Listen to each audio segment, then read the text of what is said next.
Alan the Urban Arcade speaking. This is my Tomb Raider 1 random stories. It's late 1996. I'm a little boy enjoying childhood, seeing friends, drawing and playing games of the 16-bit type, and gaming itself has become a hobby. My comfort zone. Games like Sonic the Hedgehog, Lion King, Street Fighter and Aladdin. It can't get any better than this. In the back of my mind, I know the newer consoles are available. I've heard of some fortunate kids in my school that have them. But deep down I knew it was something my parents just could not afford, and that's fine. I was completely okay with that. Until one day I get home from school to find my mum and dad had got us a PS1 off a catalogue, something you paid back on a monthly basis. That was the only way we could ever afford something such as this. I really couldn't believe it. This futuristic magic box that uses CDs is now sitting in my living room. Needless to say, I was happy as can be. Oh, and we have a game with it too. This is that game with a celebrity model in it, right? Why else would it say starring? I've heard of this game, but who is she? So, here goes. You're then greeted with an amazing CGI cutscene. This is like a movie. I understand nothing of what was just said. The main menu. From what the instructions say, this is the place to go first. Home? Her home? Is this her actual home? Anyway, this is where you learned your skills and perfected jumps and movements. It feels so real. Too real, in fact. Oh my god, is she real? All I can say is, I'm in love. I'm being shown how to play the game by the game star. And she's talking to me. This was something new, personal.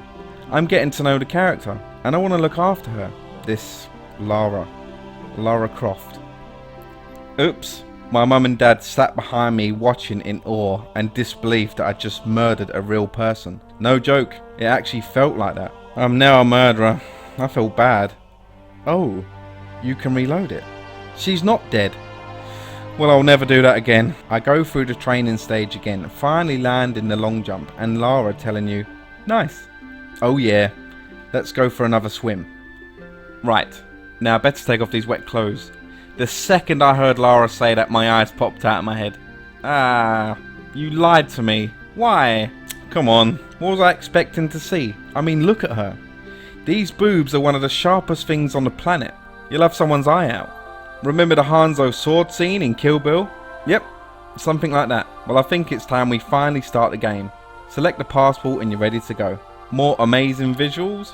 I'm not being funny, but I'm sure you'd have to be wearing something more... Never mind. Doesn't this guy look like Peter Andre?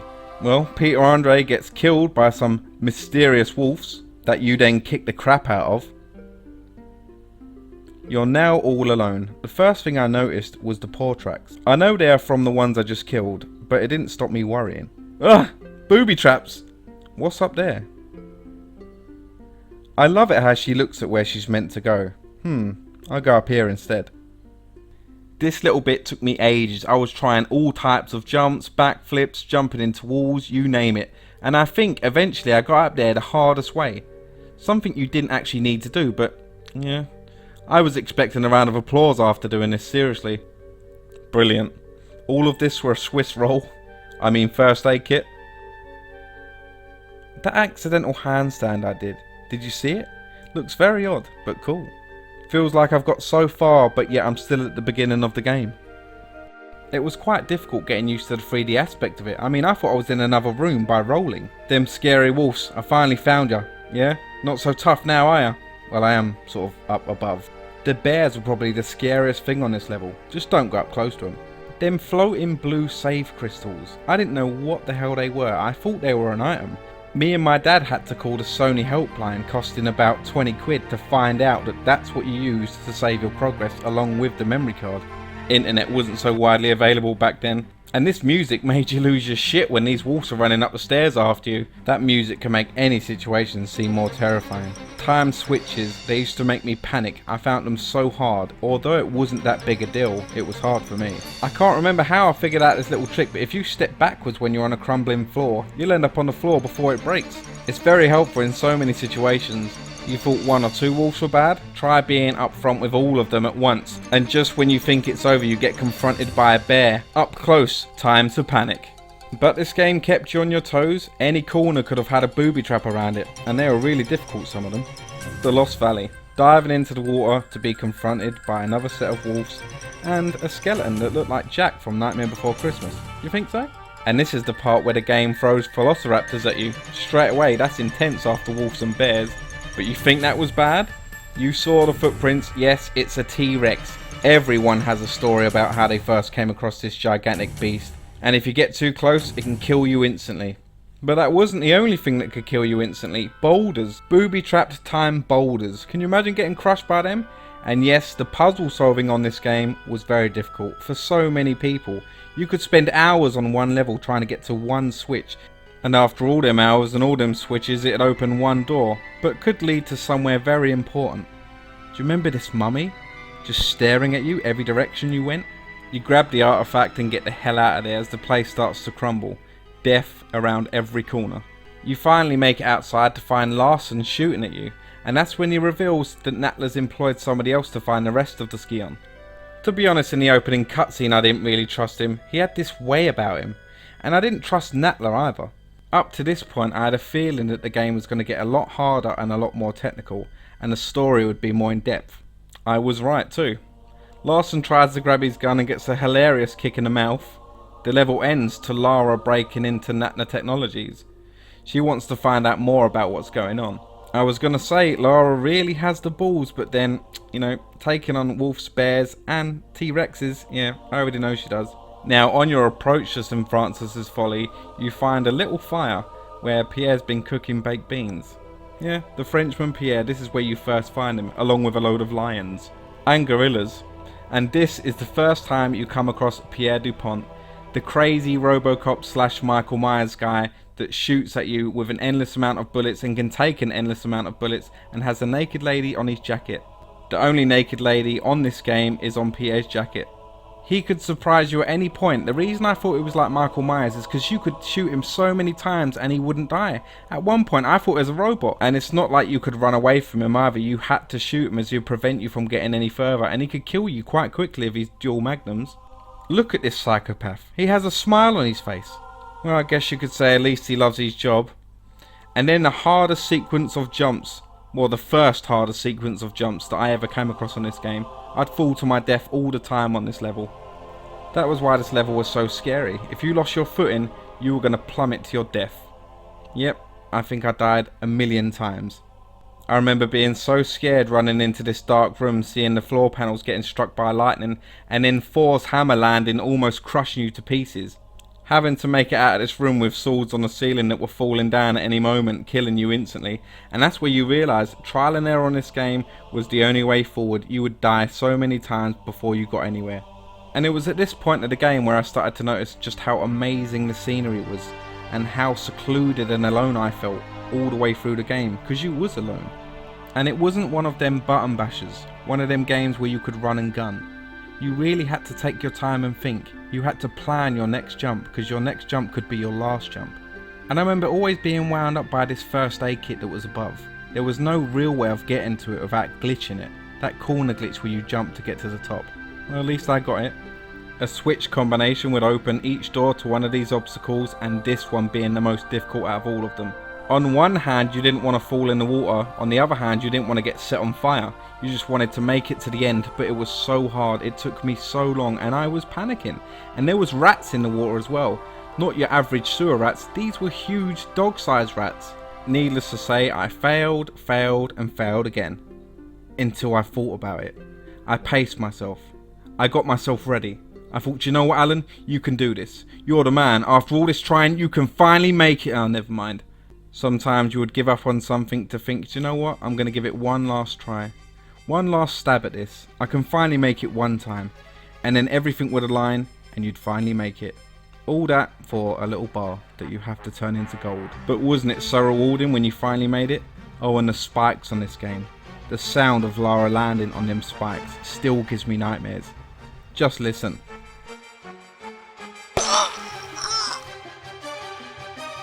Rest in peace, earphone users.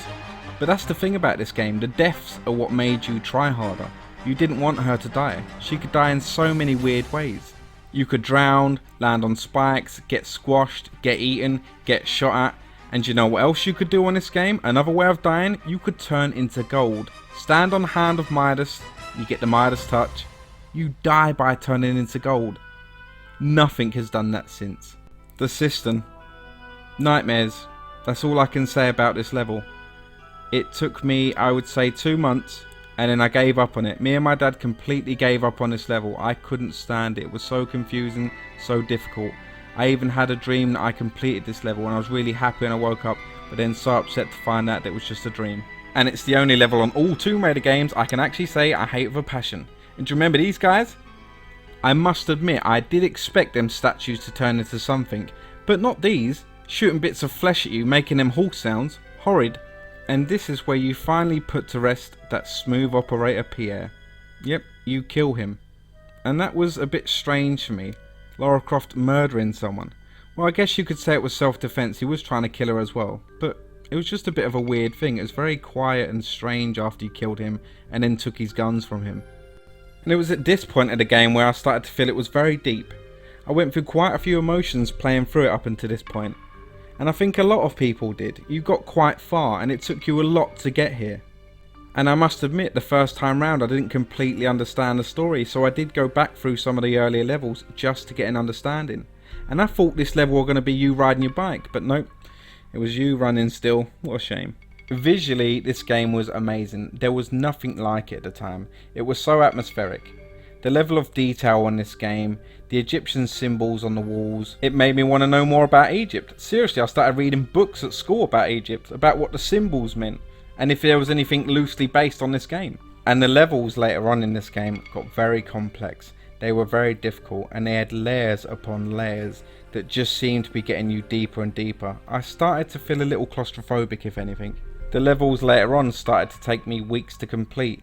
Seriously, each level took me quite a while. Not like before where I'd complete one in a few hours or a day or two.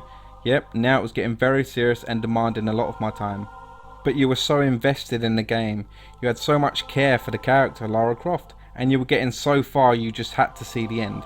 And the first time you're coming across these shrieking, bandageless mummies that were scary. Oh my god. And standing on top of the Sphinx. Wow. Epic's an overused word, but come on, this is epic. It was at quiet points like this where I really started reflecting. Started to think at how far I'd come, and just what lies ahead. You know, if I've been given this so far, what was next? What was around the next corner? Good old Mr. Larson. This time you put him down like a dog. Yep, you kill Larson. And again, that made me slightly sad. Oh look, the Skion. Now what? What's this? Is someone aiming guns? Huh? Who's he? Hey, what are you doing? Give me them back! And this is where you find Natla completely double crosses you. I know she did before with Pierre, but it makes me wonder, would he have suffered the same fate? She orders them to kill you. Lara makes a quick decision by diving straight into the water. Yes, they shoot her, but she manages to get away. And where does she get a bike from? Does that mean this is going to be one of them levels where we actually get to ride the bike? That's going to be so cool. Can you imagine it? Chasing after them when they're in their car or wherever they are, just chasing after them on a oh. Yeah, that happens to me quite a lot. Some disappointment. Will we ever get to ride the bike? Probably not. And that's something I always wondered about games. This game showed it. Do these people sleep? Do they eat? Well, Lara needed to sleep after all that she's done. And they knew you were on the boat the entire time. That's a bit odd. Why didn't they kill you then?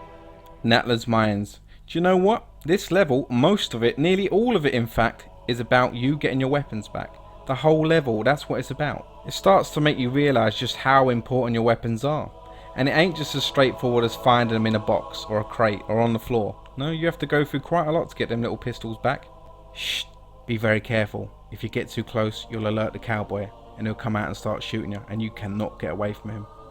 You then insert the fuses and this little hut drops which has your guns in them.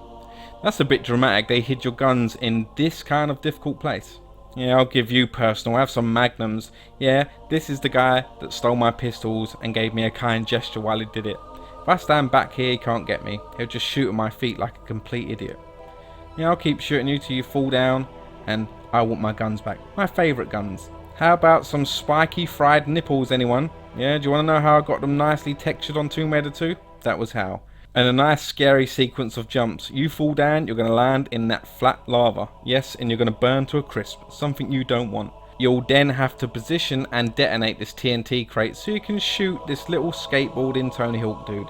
Yes, he's on a skateboard shooting Uzis at you. How weird is that? Go on, take your last breath and give me my Uzis back. You remember the boulders? Yep, they're back. What, you think I can't dodge that?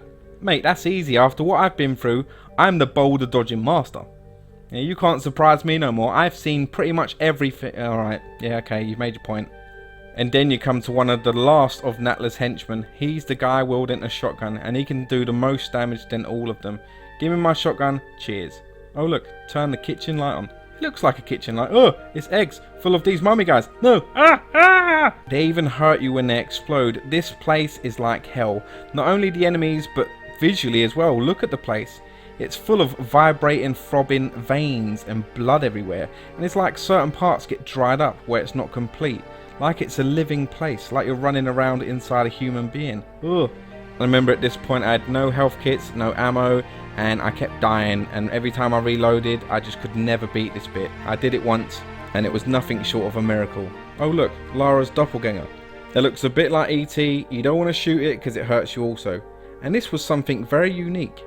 It would mirror your every movement, but like on the opposite side.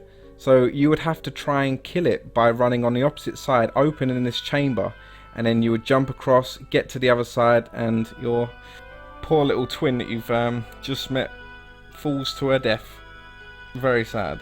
And the place is starting to feel like it's falling apart, it's shaking all over the place. You get to know a bit more about Natla, and you get to know about her plans and what she's done in the past. I don't know why, but this scene always slightly reminded me of Hellraiser. Natla tries to tell you that you're too late, you go to shoot her and she drops to her death, or so it seems. You hear a countdown in the background thinking, what's that about? Oh no, one of them eggs, a giant one, and yes, this is E.T. It looks like some crazy mummy with a bobbed haircut. Yeah, I know he's not E.T., but he looks like E.T. Pump a load of shotgun or Uzi rounds into him and explode into nothing. Yes, you beat him.